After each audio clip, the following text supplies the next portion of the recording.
Hello students, तो आप लोग कैसे हैं। मेरी उम्मीद से आप लोग ठीक ही होंगे। तो चलिए आज हम लोग बिहार पॉलिटेक्निक के एंट्रेंस एग्जाम 2022 में पूछे जाने वाले कुछ वीवीआई क्वेश्चन करवाने जा रहे हैं। तो आप लोग वीडियो को ध्यान से देखिएगा। देखिए फिजिक्स का इलेक्ट्रिसिटी यूनिट से है, जो कि विद्युत चैप्टर से लिया गया ये क्वेश्चन है। तो आप लोग वीडियो को ध्यान से देखिएगा, तभी आप लोग को ये सब क्वेश्चन समझ में आएगा। तो चलिए हम आज का क्वेश्चन को स्टार्ट करते हैं। देखिए फर्स्ट क्वेश्चन क्या है। देखिए फर्स्ट क्वेश्चन की ओर हम लोग चलते हैं। फर्स्ट क्वेश्चन है, जब कांच की छड़ की रेशम से रगड़ा जाता है तो छड़ क्या होता है, बताइए। जब कांच की छड़ को रेशम से रगड़ा जाता है तो छड़ क्या होता है। ऋण आवेशित हो जाती है, या धन आवेशित हो जाती है, या उदासीन रहती है, या इनमें से कोई नहीं। क्या होती है बताइए। जब कांच की छड़ की रेशम से रगड़ा जाता है तो छड़ क्या होता है, बताइए। क्या होगा इसका सही आंसर, आप लोग लाइव सेक्शन में बताइए।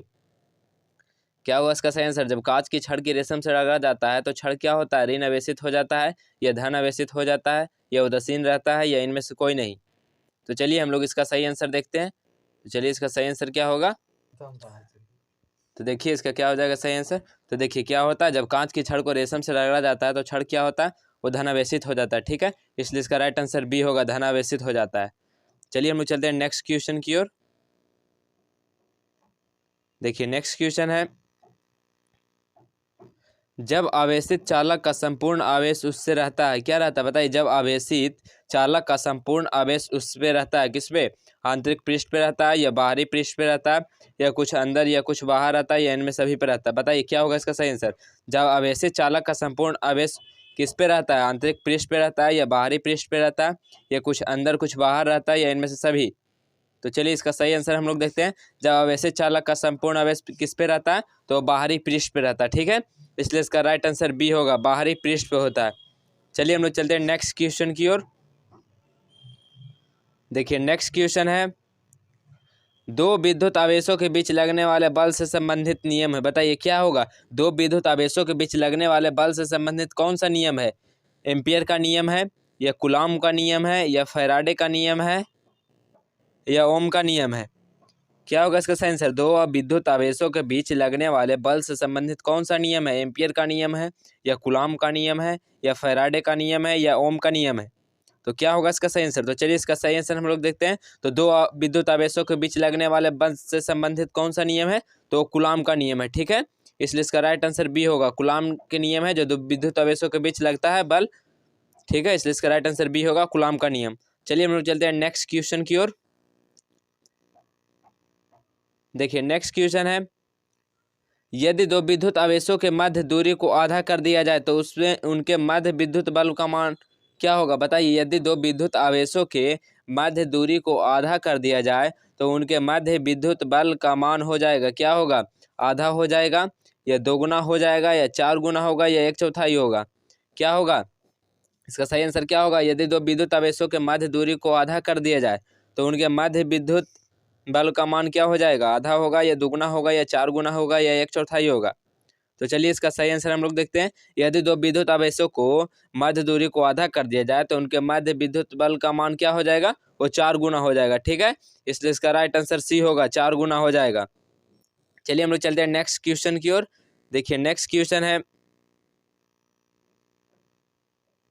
समान आवेशों में रहता है। बताइए समान आवेश में क्या रहता है, आकर्षण रहता है, या असंजन रहता है, या विकर्षण रहता है, या ससंजक रहता है। समान आवेश में क्या होता है, इसका क्या होगा सही आंसर बताइए आप लोग। बहुत ही इजी क्वेश्चन है। समान आवेश में क्या होता है, समान आवेश में क्या होता है, आकर्षण होता है, या असंजन होता है, या विकर्षण होता है, या ससंजक होता है। तो चलिए इसका सही आंसर हम लोग देखते हैं। समान आवेश में क्या होता है, तो समान आवेश में विकर्षण होता है। ठीक है, इसलिए इसका राइट आंसर सी होगा, विकर्षण। समान आवेश में विकर्षण होता है। चलिए हम लोग चलते हैं नेक्स्ट क्वेश्चन की ओर। देखिए नेक्स्ट क्वेश्चन है, वस्तुओं का आवेशन किसके स्थानांतरण के फलस्वरूप होता है। वस्तुओं का आवेशन किसके स्थानांतरण के फलस्वरूप होता है। इलेक्ट्रॉन के फलस्वरूप होता है, या संजन के फलस्वरूप, या प्रोटॉन के, या न्यूट्रॉन के। क्या होगा इसका सही आंसर। वस्तुओं का आवेशन किसके स्थानांतरण के फलस्वरूप होता है। इलेक्ट्रॉन के स्थानांतरण के फलस्वरूप होता है, या संजन के, या प्रोटॉन के, या न्यूट्रॉन के। क्या है उसका सही आंसर।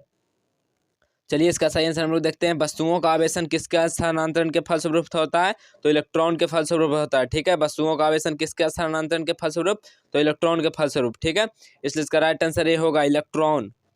चलिए हम लोग चलते हैं नेक्स्ट क्वेश्चन की ओर। देखिए नेक्स्ट क्वेश्चन है, धातुएं विद्युत के सुचालक होती है क्यों? बताइए, धातुएं विद्युत के सुचालक होती है क्योंकि उसमें क्या होते हैं, उनमें मुक्त इलेक्ट्रॉन होते हैं, या उनके परमाणु हल्के होते हैं, या उनका गलनांक ऊंचा होता है, या सभी। क्या होता है, धातुएं विद्युत के सुचालक होती है क्यों? बताइए क्या होगा इसका सही आंसर। धातुएं विद्युत के सुचालक क्यों होती है? उनमें मुक्त इलेक्ट्रॉन के कारण, या उनके परमाणु हल्के होते हैं इसके कारण, या उनका गलनांक ऊंचा होता है, या सभी। तो चलिए इसका सही आंसर हम लोग देखते हैं। तो धातुएं विद्युत के सुचालक होती है क्योंकि क्या होता है, उसमें उनके परमाणु हल्के होते हैं, ठीक है।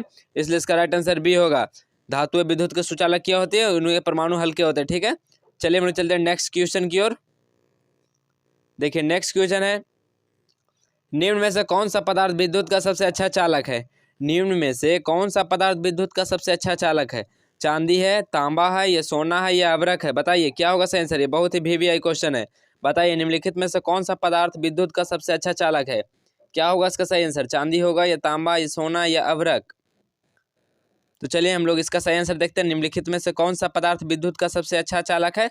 तो देखिए विद्युत का सबसे अच्छा चालक कौन है? चांदी है, ठीक है। इसलिए इसका राइट आंसर ए होगा, चांदी, चांदी। चलिए हम लोग चलते हैं नेक्स्ट क्वेश्चन की ओर।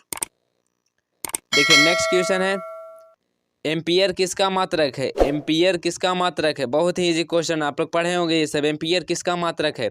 ऑप्शन में दिया गया प्रकाश तीव्रता का, नेक्स्ट ऑप्शन में है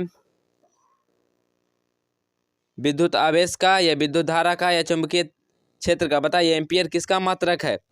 एम्पियर किसका मात्रक है? ऑप्शन में है प्रकाश तीव्रता का, विद्युत आवेश का, या विद्युत धारा का, या चुंबकीय क्षेत्र का? क्या होगा इसका सही आंसर। एम्पियर किसका मात्रक है? तो देखिए इसका क्या होगा सही आंसर। तो एम्पियर किसका मात्रक है? तो एम्पियर विद्युत धारा का मात्रक है, ठीक है। इसलिए इसका राइट आंसर सी होगा, एम्पियर विद्युत धारा का मात्रक है। चलिए हम लोग चलते हैं नेक्स्ट क्वेश्चन की ओर। देखिए नेक्स्ट क्वेश्चन है, प्रतिवर्ती धारा को दिष्ट धारा में परिवर्तित किया जाता है। बताइए किसके द्वारा? प्रतिवर्ती धारा को दिष्ट धारा में परिवर्तित किया जाता है। एसी को डीसी से कन्वर्ट किसके द्वारा किया जाता है? ऑप्शन में दिया गया डायनेमो द्वारा, या ट्रांसफार्मर द्वारा, या रेक्टिफायर द्वारा, या मोटर द्वारा? बताइए क्या होगा इसका सही आंसर। एसी से डीसी में कन्वर्ट करने के लिए हम लोग किसका उपयोग करते हैं? बताइए एसी से डीसी में, मतलब प्रतिवर्ती धारा को दिष्ट धारा में परिवर्तित किया जाता है किसके द्वारा? डायनेमो द्वारा, या ट्रांसफार्मर द्वारा, या रेक्टिफायर द्वारा, या मोटर द्वारा? तो क्या होगा इसका सही आंसर। तो चलिए इसका सही आंसर हम लोग देखते हैं। प्रतिवर्ती धारा को दिष्ट धारा में किसके द्वारा परिवर्तित किया जाता है? तो रेक्टिफायर द्वारा, ठीक है। इसलिए इसका राइट आंसर सी होगा, रेक्टिफायर। रेक्टिफायर द्वारा एसी करंट को डीसी करंट में परिवर्तित किया जाता है। चलिए हम लोग चलते हैं नेक्स्ट क्वेश्चन की ओर। देखिए नेक्स्ट क्वेश्चन क्या है। नेक्स्ट क्वेश्चन है, विद्युत उपकरण में अर्थ का उपयोग होता है। क्या होता है? बताइए विद्युत उपकरण में अर्थ का उपयोग कहाँ होता है? खर्च को कम करने के लिए, या खर्च को बढ़ाने के लिए, या सुरक्षा के लिए, या फ्यूज के रूप में? बताइए बताइए। सब बहुत ही इजी क्वेश्चन है और वीवीआई क्वेश्चन है, ठीक है। आप लोग ये सब क्वेश्चन को जरूर याद कीजिएगा। विद्युत उपकरण में अर्थ का उपयोग होता है। बताइए खर्च को कम करने के लिए उपयोग होता है, या खर्च को बढ़ाने के लिए, या सुरक्षा के लिए, या फ्यूज के रूप में? क्या होगा इसका सही आंसर। विद्युत उपकरण में अर्थ का उपयोग कहाँ होता है? तो चलिए इसका सही आंसर हम लोग देखते हैं। विद्युत उपकरण में अर्थ का उपयोग कहाँ होता है? तो देखिए विद्युत उपकरण का अर्थ का उपयोग होता है सुरक्षा के लिए, ठीक है, जिसको हम लोग बोलते हैं अर्थ वायर, ठीक है। सुरक्षा के रूप में उसका उपयोग किया जाता है, इसलिए इसका राइट आंसर सी होगा, सुरक्षा के लिए। चलिए हम लोग चलते हैं नेक्स्ट क्वेश्चन की ओर। देखिए नेक्स्ट क्वेश्चन है, आदर्श वोल्ट मीटर का प्रतिरोध होता है। बताइए आदर्श वोल्ट मीटर का प्रतिरोध क्या होता है? ये सब आप लोग 10 में पढ़े होंगे। आदर्श वोल्ट मीटर का प्रतिरोध क्या होता है? ऑप्शन में दिया गया 0 होता है, या 1 होता है, या 1 से कम होता है, या अनंत होता है। क्या होता है? आदर्श वोल्ट मीटर का प्रतिरोध क्या होता है? 0 होता है, या 1 होता है, या 1 से कम होता है, या अनंत होता है? क्या होगा इसका सही आंसर। बताइए आप लोग ये सब पढ़े होंगे आप लोग क्वेश्चन। आदर्श वोल्ट मीटर का प्रतिरोध क्या होता है? तो चलिए इसका सही आंसर हम लोग देखते हैं। तो आदर्श वोल्ट मीटर का प्रतिरोध क्या होता है? तो अनंत होता है, ठीक है। आदर्श वोल्ट मीटर का प्रतिरोध क्या होता है? तो अनंत होता है, इसलिए इसका राइट आंसर डी होगा, अनंत। चलिए हम लोग चलते हैं नेक्स्ट क्वेश्चन की ओर। देखिए नेक्स्ट क्वेश्चन है, किसी परिपथ में एक बिंदु पर मिलने वाले धाराओं का बीजगणितीय योग होता है। क्या होता है? किसी परिपथ में एक बिंदु पर मिलने वाले धाराओं का बीजगणितीय योग क्या होता है? ऑप्शन में दिया गया अनंत होता है, या शून्य होता है, या शून्य एवं अनंत के बीच होता है, या इनमें से कोई नहीं। क्या होता है? किसी परिपथ में एक बिंदु पर मिलने वाले धाराओं का बीजगणितीय योग क्या होता है? क्या होगा इसका सही आंसर? किसी परिपथ में एक बिंदु पर मिलने वाले धाराओं का बीजगणितीय योग क्या होता है? अनंत होता है, या शून्य होता है, या शून्य एवं अनंत के बीच में होता है। तो चलिए इसका सही आंसर हम लोग देखते हैं। तो किसी परिपथ में एक बिंदु पर मिलने वाले धाराओं का बीजगणितीय योग क्या होता है? तो शून्य होता है। ठीक है, इसलिए इसका राइट आंसर बी होगा, शून्य। चलिए हम लोग चलते हैं नेक्स्ट क्वेश्चन की ओर। देखिए नेक्स्ट क्वेश्चन है, प्रतिरोध का मात्रक है। बताइए प्रतिरोध का क्या मात्रक है? बहुत ही सिंपल क्वेश्चन है। आप लोग बताइए क्या होगा इसका सही आंसर, लाइव सेक्शन में कमेंट कीजिए। प्रतिरोध का ऐसा मात्रक क्या होता है? ऑप्शन में दिया गया है एम्पियर, या कूलॉम, या हेनरी, या ओम। क्या होता है? प्रतिरोध का मात्रक क्या होता है? एम्पियर होता है, या कूलॉम होता है, या हेनरी होता है, या ओम होता है। तो क्या होगा इसका सही आंसर? तो देखिए इसका सही आंसर क्या होगा, प्रतिरोध का मात्रक क्या होता है? तो ओम होता है। ठीक है, इसलिए इसका राइट आंसर डी होगा, ओम। प्रतिरोध का ऐसा मात्रक ओम होता है। चलिए हम लोग चलते हैं लास्ट क्वेश्चन की ओर। देखिए लास्ट क्वेश्चन है, घरों में लगे पंखे एवं बल्ब आदि लगे होते हैं। बताइए किस क्रम में लगे होते हैं? घरों में लगे पंखे एवं बल्ब किस सीरीज में लगे होते हैं? ऑप्शन में दिया गया है श्रेणी क्रम में, या मिश्रित क्रम में, या समांतर क्रम में, या इनमें से कोई नहीं। किस में लगे होते हैं? बताइए घरों में लगे पंखे एवं बल्ब किस में लगे होते हैं? श्रेणी क्रम में लगे होते हैं, या मिश्रित क्रम में लगे होते हैं, या समांतर क्रम में लगे होते हैं, या इनमें से कोई नहीं। क्या होगा इसका सही आंसर? तो चलिए हम लोग इसका सही आंसर देखते हैं। घरों में लगे पंखे एवं बल्ब आदि लगे किस रूप में होते हैं? वो समांतर क्रम में होते हैं। ठीक है, इसलिए इसका राइट आंसर सी होगा, समांतर क्रम।